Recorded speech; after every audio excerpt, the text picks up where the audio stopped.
हो सकता है कोचिंग में कुछ ज़्यादा मिलता होगा, लेकिन फाइनेंशियली उतनी स्टेबिलिटी नहीं थी। चलो, क्योंकि हमारे पापा जी हैं जे दिहाड़ी मजदूरी करते हैं, तो चाचू हैं तीनों, तो इनकी सपोर्ट दी, जे सारे एम्प्लॉय हैं, तो एजुकेशन चलती रही बिना रुकावट के। 5 साल का गैप। फर्स्ट दिन जब ग्राउंड में गए तो हालत ख़राब थी, लेकिन वहाँ पे वो आर्मी वाले लड़के भी दौड़ लगाते थे, अग्निवीर वाले बाकी भी थे, वो उन्होंने बड़ा सपोर्ट किया। उस समय कोरोना चल रहा था, तो मेरा वो एसएसबी का इंटरव्यू वो मैं दे नहीं पाया।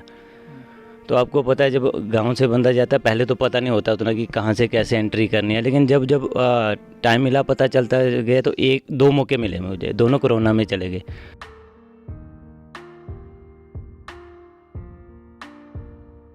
नमस्कार, आप जुड़ चुके हैं बीबीएन के साथ और मैं हूं रोहन चौधरी। जिस इलाके में मैं खड़ा हूं, यह है अपर शारा, बसोली का एक पहाड़ी इलाका है। बोल सकते हैं कि एक तरह से बैकवर्ड इलाका है, क्योंकि यहाँ पे उस लेवल की ना तो एजुकेशन फैसिलिटीज़ हैं, आगे पीछे के घरों में जाना हो तो पैदल चलना पड़ता है।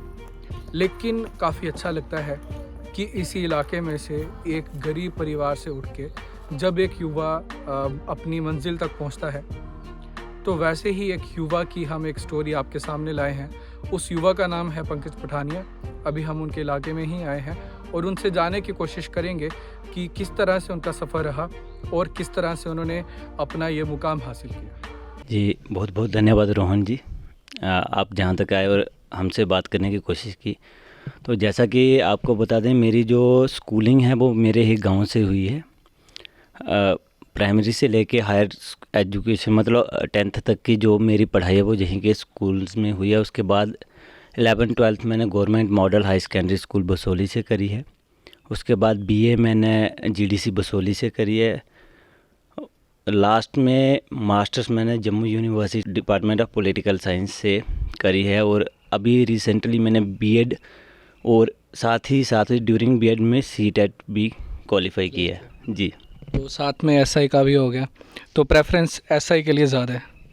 जी, ऑब्वियस है। अब आपको पता है कि हम जिस सेक्शन से बिलोंग करते हैं, फर्स्ट प्रायोरिटी होती है कि हमें डेली अर्निंग का कोई सोर्स मिल जाए। तो उसके लिए सबसे ज़रूरी है कि आप पहले जो जॉब है उसको देखो, प्रेफरेंस दो, उसके बाद आगे का जो है वो देखा जाएगा। वैसे काफ़ी खुशी होती है जब बसोली के इन पहाड़ी इलाकों से युवा इस तरह से उभर के आगे आते हैं। तो इस मोड पे आपका इंस्पिरेशन कौन रहा? देखो रोहन जी, देखो हर कोई बंदा होता है। अब आप देखोगे, स्टार्टिंग से आप देखते हो, बचपन में जब आप जाते हो कहीं पे, आप देखोगे कि कोई पुलिस मतलब रैंकर्स आते हैं, शोल्डर पे स्टार्स देखते हैं, तो आपको लगता है नहीं, कहीं ना कहीं ये क्या होता है कि हमें इंस्पिरेशन मिलती है, शायद हम भी ऐसा करें, काश हमारे पास भी ऐसा हो।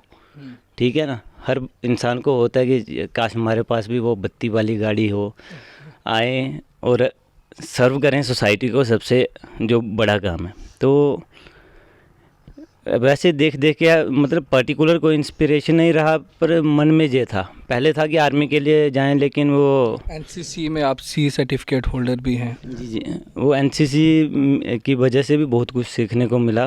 थैंक्स है हमारे डॉक्टर भूपिंदर कुमार भगत का, जो हमारे एनसीसी एएनओ थे।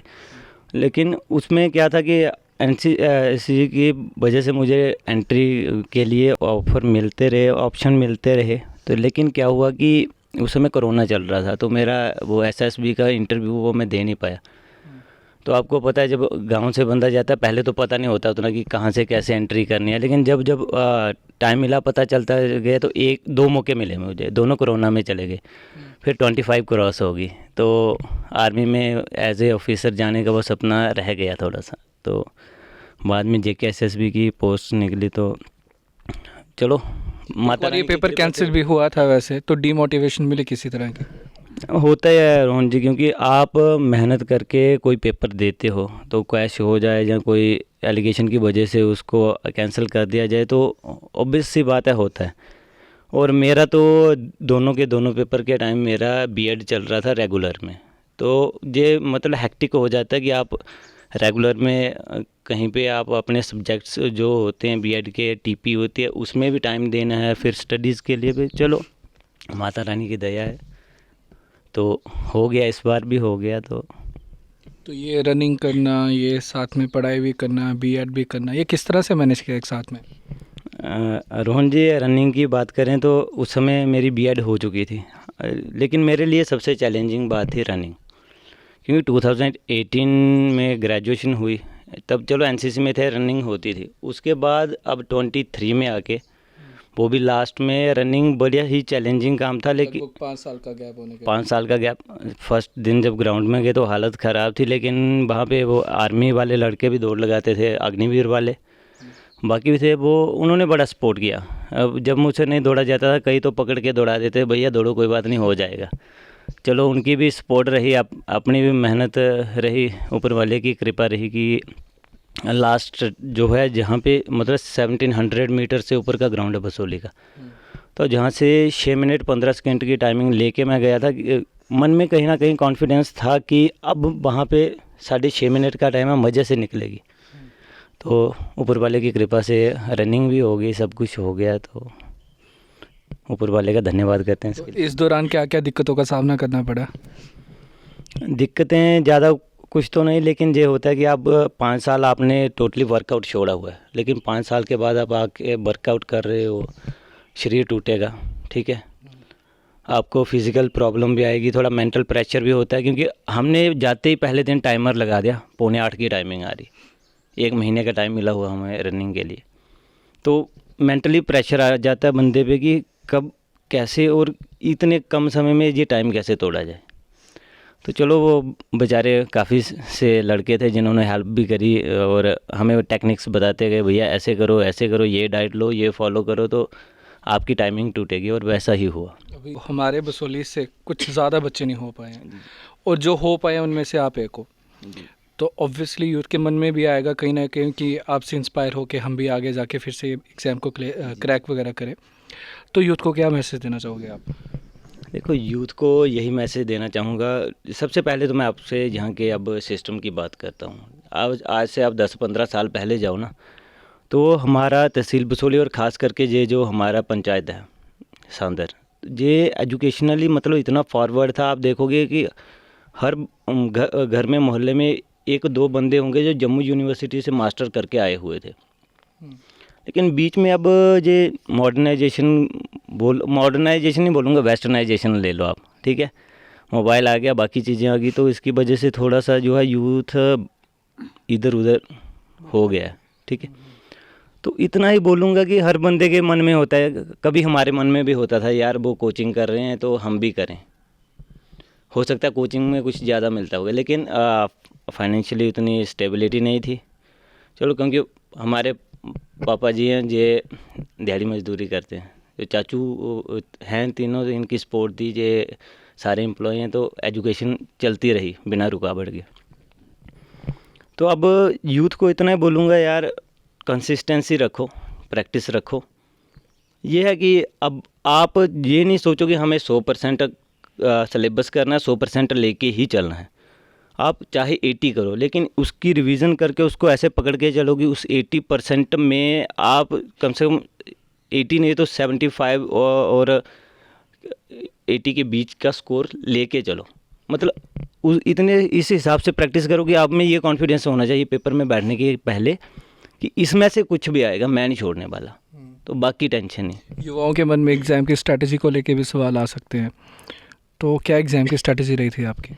देखो, एग्ज़ाम की आपको सीधी बात, आपको पहले भी बताया मैंने कि मेरी रेगुलर बीएड चल रही थी, ज़्यादा कुछ स्ट्रैटेजी नहीं थी। बस जब नोटिफिकेशन आती है, आपका सिलेबस आता है, उसको प्रिंट करवा के दीवार पे लगवा लो। 8-10 जब मैक्सिमम 15 पोर्शंस में बांटा होता है वो टॉपिक्स को, ये ले लो, 2-2 3-3 का बना लो ग्रुप। ये सुबह मैंने ये देखना है, शाम को ये पढ़ना है, रात को ये चीज़ देखनी है, उस पर कंसिस्टेंसी दो। आप 2-3 महीने भी कंसिस्टेंसी रखोगे ना, प्रैक्टिस रखोगे, तो मज़े से आपका सिलेबस कवर हो जाएगा। हाँ, स्टार्टिंग के 15-20 दिन आपको लगेगा कि मैंने कुछ नहीं किया, कोई भी आउटपुट नहीं है मेरी, लेकिन उसके बाद आपको लगेगा नहीं, मैंने कुछ पढ़ा था और ये रिज़ल्ट आ रहा है। क्योंकि बड़े सारे प्रॉब्लम होती है, हमारी भी होती है, कि जब हम स्टार्ट करते हैं तो स्टार्टिंग के 15-20 दिन या महीना जो होता है ना, उसमें हमें लगता है नहीं यार हम पढ़ रहे हैं, कुछ नहीं रहा, आउटपुट कुछ नहीं हो रहा। सबसे ज़्यादा परेशान होता है एक एस्पिरेंट उस समय। तो सबसे अच्छा यही है कि उस पर फोकस नहीं करो। आप देखोगे आपको एक बार सिलेबस कवर करना है, उसके बाद रिवीजन करोगे जब, फिर आपको लगेगा नहीं मैंने कुछ किया है, मैंने कुछ पढ़ा है। अच्छा, ये सारा मतलब रिवीजन होना ज़रूरी है सिलेबस में। आज के टाइम में देखो रिवीजन होना बड़ी ज़रूरी है। और दूसरी चीज़ आप करंट अफेयर है ना, वो डेली देखो, वो नहीं छोड़ो, क्योंकि वो एक मेजर पोर्शन है आपके किसी भी कम्पिटिटिव एग्ज़ाम के लिए। तो बहुत अच्छा लगा पंकज जी से बात करके। काफ़ी अच्छा लगता है कि जब स्पेशली हमारे पहाड़ी इलाकों से युवा इस कदर आगे जाते हैं, तो साथ में फैमिली मौजूद है, काफ़ी खुश दिखाई दे रही है। तो उम्मीद करेंगे कि जिस तरह से अभी आप ऐसा ही हुए हैं, इसके बाद और भी फ्यूचर में आप ग्रो करें।